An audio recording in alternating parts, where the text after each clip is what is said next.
And today, it's already kind of a small tradition. UkraineInvest will share some analytical data with potential investors, with companies from Ukraine, from throughout the world, in order for us to understand where do we stand now, what kind of perspectives there are for business and for financial investors. Ukraine is a well-known breadbasket of the Europe, of the world, but agri-processing, it's still the sector that remains unlocked in Ukraine. So huge potential, and we will be looking at some figures today. And by the way, yes, happy Wyszywanka Day, and I wish everyone a safe and a peaceful day today so we can think about economy and investing in Ukraine. So what happened during the full-scale military invasion of Ukraine? The direct damage to Ukraine's agricultural sector and land resources amounted to almost $8.7 billion.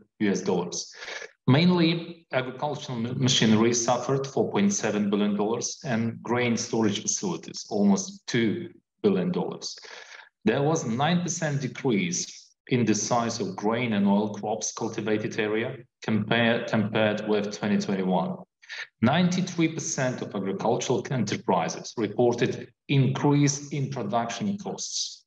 90% of agricultural enterprises involved in crop production reported decrease in revenues. 40% of enterprises reported to have changed their farm operational decisions due to the war. 50% of enterprises involved in livestock production reported to have experienced difficulties related to production and commercialization. 9% reported disruptions of agri-food value chain. And the overall value of the damages and losses for the crop sector account for $2.7 billion, while the livestock sector account to approximately $1.1 billion.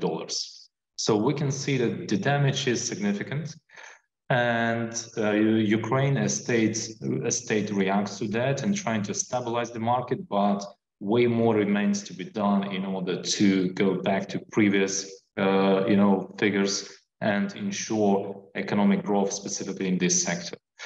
How our exports has changed during this year. So we can see that EU exports from Ukraine to EU in 2021 were 27.7%. In 2022, 55%. So distribution of Ukrainian export products have changed significantly in 2022. More than half of the goods were purchased by the European countries.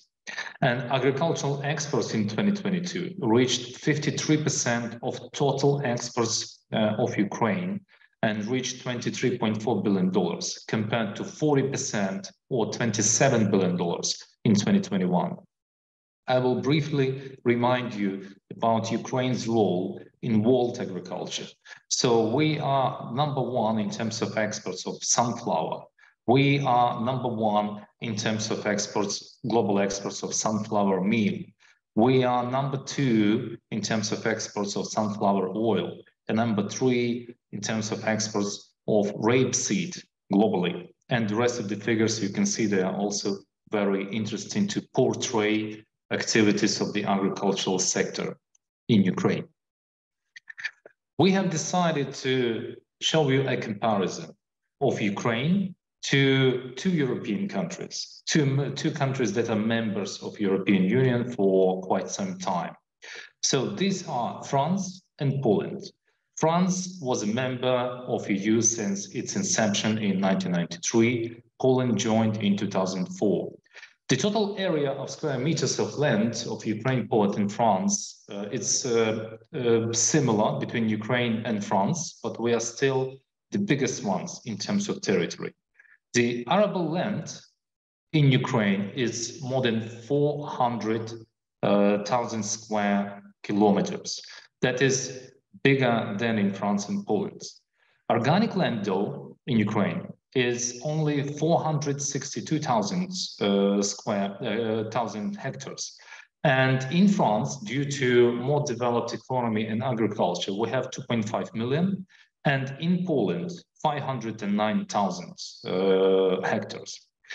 Percent of the agriculture in GDP in Ukraine is 7.3, in France 2.7, in Poland 4.2. At the same time, our population is 43 million people pre-war, in France 67 and in Poland 37. The GDP of our countries, though, are very different in 2022. Ukraine, $148 billion. France, 2.9 trillion. And Poland is growing significantly, 748 billion. And output of agriculture in Ukraine, $11 billion, in France, $78 billion, and in Poland, 32. So these figures will be useful for you when we will look at next slides. Export structure of Ukraine when compared to France and Poland. As you can see, 50% of our exports are cereals and 28% fats and oils. So almost 80% of Ukrainian exports are raw materials or just preliminary processed materials. At the same time, we can see that Poland and France, they have very diversified export structure. Why we are comparing that again? Because we are comparing that to the date of joining the EU. And Ukraine, as you know, has been granted the status of the candidate of EU member country in June 2022. So this indication could be an example where Ukraine is headed, and that shows investment potential. Because if Ukraine starts processing 50% of exported agricultural raw materials, primarily wheat and corn, and it will receive an additional $30 billion in export revenue every year. This number is very significant. France agro-processing sector at a glance. The value of agricultural production, as we already mentioned, $78 billion. The main subsectors with the highest production value are wine, 13%, milk, 13%, cereals, 15%, and cattle, almost 10%. France has 23% share of the bovine population and holds the position of the largest bovine producer in the EU. The second butter producer, 17% of the total EU production. The second fresh dairy products and cheese manufacturer, 14% and 18% of total EU production. Second fresh dairy products and cheese manufacturer, 14% and 17.9%. The largest utilized agricultural areas in the EU are in France, 27 million hectares, or 17% of the EU in total. Around 17% of the EU's total organic area is located in France, 2.5 million hectares. The largest cereal producer as well, 22.5% of the EU cereals production. And the third sunflower producer in the EU, almost 20% of the total EU production. Poland agro-processing sector. Value of the production is reaching up to $32 billion. Main sectors are dairy, cereals, pigs, poultry, and horticulture. Poland is the main producer of fruit, berries, and nuts in the EU, almost 20%.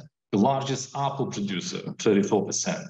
The third cacao milk producer, 9%. The largest poultry meal producer, 20% of EU in total. The third cereals producer, 13% of the EU cereals production. And the third sugar beet producer, 12% of the total EU production. At the same time, we understand, and we see this analytics on the screen now, that members of EU receive significant support from EU budget. In case of France, national funding that supports agricultural sector is $4 billion.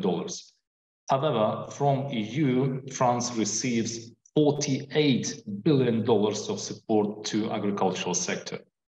National funding in Poland, $3 billion. And EU budget that supports Polish agricultural sector is $23 billion. The total allocation for the common agricultural policy in EU amounts to $418 billion. So you can see significant support that is being given by the EU to such agricultural developed countries as Poland and France. And Ukraine provided that we will become members, we are also will be developing this sector very rapidly.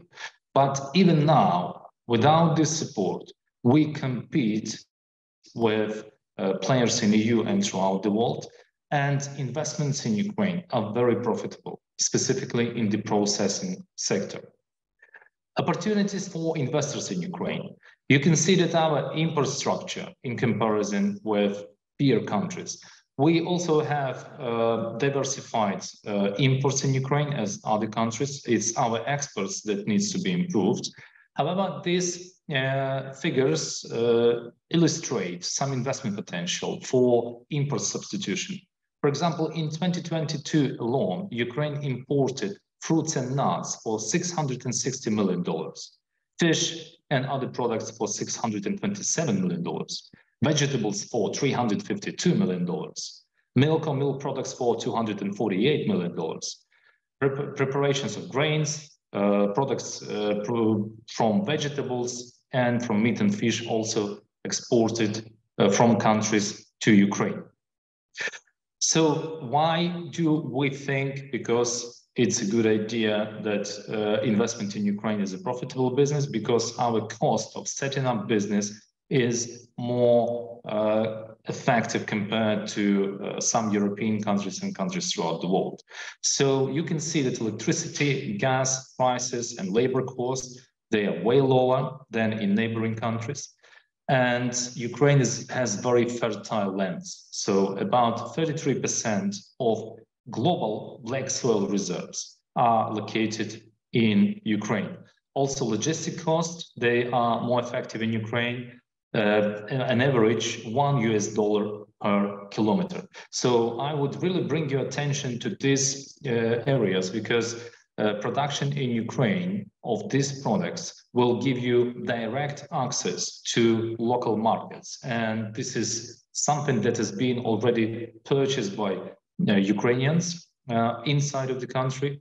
But in addition to that, any companies that will set up processing facilities in Ukraine will be exporting these products in addition to that. Couple of examples of opportunities for investors in Ukraine. Corn. Ukraine was a very strong producer of corn in 2021. We produced 42 million tons. In 2022, due to a full-scale military invasion of Ukraine, we produced only 23 million tons. So corn can be used to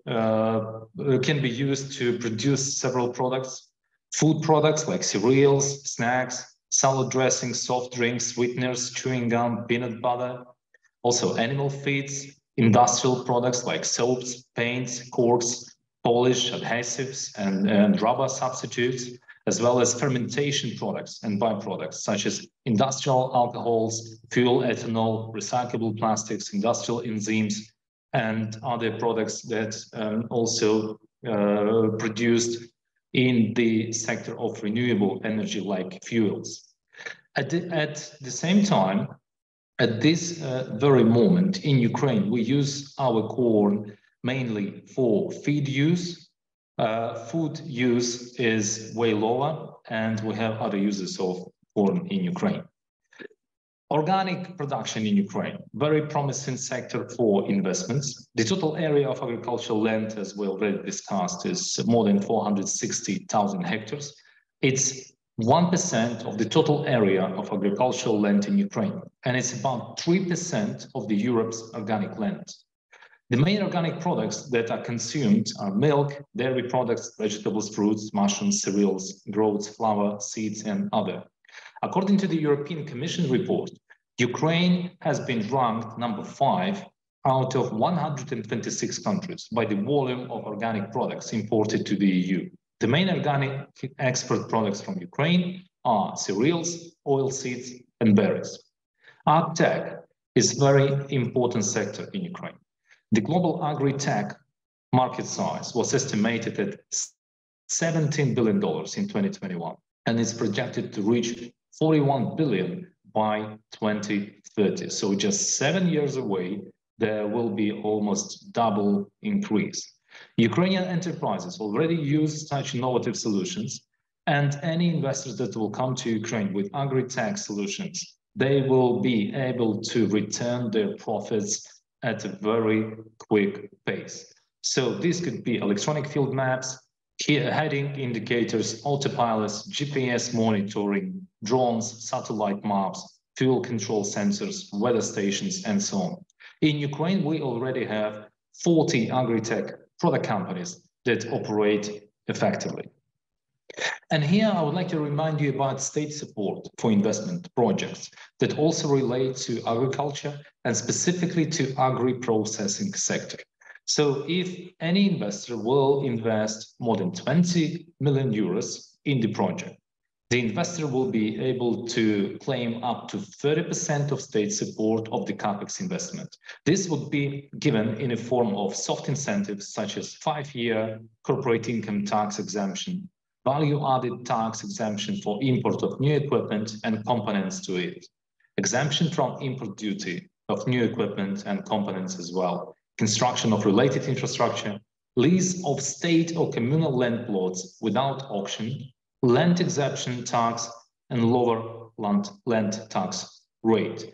So we have several projects that are applying under this scheme now. This is very interesting proposal from State of Ukraine because also investors will be able to sign a direct contract with the government of Ukraine where all business conditions and business environment will be fixed, and also the State of Ukraine will commit to obligations for up to 15 years. Now in Parliament of Ukraine, we have a draft law that even improves this legislative framework.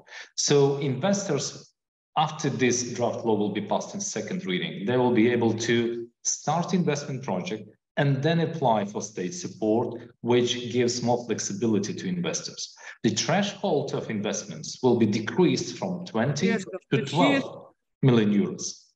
And there will be a reduced threshold of minimum required jobs from 80 to 50 or maybe even less in order to enable more technical investments. Also, we have industrial park system, same incentives. You will be able to get up to 10 years corporate income tax relief, land tax exemptions, custom duty exemptions on equipment, and also non-refundable financing for arranging industrial park, full or partial compensation of interest rates on loans for arranging industrial park or carrying out economic activity. At the moment, we have 62 industrial parks registered, and it's a great opportunity for residents because not many of these parks are operational, but they are ready to be launched. So I would pay significant attention to this scheme as well. Also, we have special support from the government, construction of grain storage and processing enterprises, livestock farm facilities. Up to 50% of the investments in construction of facilities can be reimbursed. Purchase of breeding animals, up to 80% of the value of breeding animals. Keeping and increasing farm animals up to 30,000 hryvnias, which is approximately $700 per farm animal, and keeping increasing bee families up to $1,700 per bee family owner. The total maximum amount of state support, 67 million hryvnias, which is approximately $1.5 million. So on this note, I would like to pass the floor back to Anna, to our esteemed moderator, but just a quick reminder about our next event within the Fit for Ukraine series. It will be held on the 15th of June, and it will focus on innovative investments for Ukraine, impact investment, blended finance, creation of private equity funds. So all you need to know about accessibility to finance and investments will be covered during this event. I'll be happy to answer any questions that you may have. UkraineInvest is open to all businesses. Please do get in touch with us when you have any ideas about investments or when you already do business in Ukraine. All services are complimentary from the government of Ukraine. Thank you very much.